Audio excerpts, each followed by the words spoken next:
Big pass வீடு பரபரப்பான கட்டத்தை எட்டியிருக்குங்க. அதாவது 10 வாரம் 11 இது வந்து 10 வாரம் முடிஞ்சு இது 11வது வாரத்தில் போயிட்டு இருக்கு இல்லையா. அடுத்த வாரம் ஃப்ரீ டாஸ்க். எல்லாருக்கும் மனசுக்குள்ள வந்து ஆசை இருக்கும், இந்த ஒரு வாரம் மட்டும் நம்ம இந்த வீட்டில் தங்கிட்டோம்னா நல்லா இருக்குமே அப்படிங்கிறது. அது வெளியில் சொல்கிறாங்களோ இல்லையோ, பட் மனசுக்குள்ள அந்த ஆசை இருக்கும். ஏன்னா அடுத்த வாரம் ஃப்ரீ டாஸ்க் எப்படி இருக்கும். இந்த நேரத்தில் ஒருவர் வெளியேறுகிறாரா? ஏன்னா கடந்த 2 வாரங்களாக 2 டபுள் எவிக்ஷனாக நடந்தது. இப்போ வீட்டில் வந்து 13 பேர் இருக்காங்க.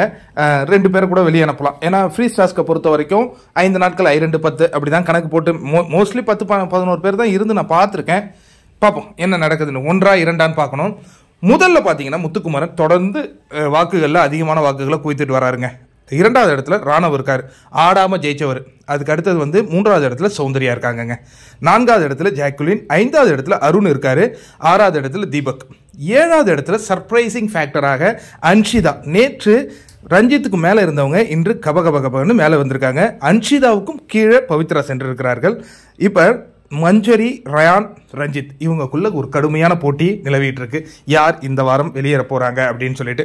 மஞ்சரி ஒரு நல்ல கேமர், அதனால அவங்க கண்டிப்பாக வெளியேற்ற மாட்டாங்க. ரயானும் பார்த்தீங்கன்னா டிக்கெட் டு ஃபினாலே ஆடுற அளவுக்கு ஒரு டஃப் கொடுப்பார் அப்படின்னு உள்ளே இருக்கிறவங்க பேசிக்கிறாங்க.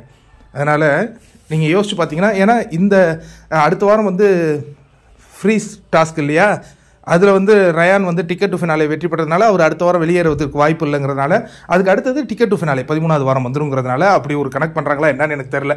ரயான் வேணும் அப்படின்னு அவங்க நினச்சாங்கன்னா ஒரே எவிக்ஷனோட முடிச்சிருவாங்க. ரயான் வேண்டாம் அப்படின்னு நினச்சாங்கன்னா டபுள் எவிக்ஷன் வச்சு ரயானுக்கு டாடா பை பாய் சொல்லிடுவாங்க. ரஞ்சித் வெளியேறுவது திட்ட 95% உறுதியாகி இருக்கு. இப்போ நீங்கள் பார்த்தீங்கன்னா கடந்த 2-3 வாரங்களாக ரொம்ப டஃப்பாக இருந்தது யார் வெளியேறுவாங்கன்னு. பட் இந்த வாரம் எல்லாருக்குமே தெரியும், ஏன் உள்ளே இருக்கிறவங்களுக்கே ரஞ்சித் தான் அப்படிங்கிற மாதிரி ப்ரெடிக்ட் பண்ணியிருக்காங்க. அதில் ஒரு மாயாஜாலம் நிகழ்வுமா ஒரு மிராக்கல் நிகழ்வுமாங்கிறதுலாம் நம்ம பொறுத்திருந்து தான் பார்க்கணும்.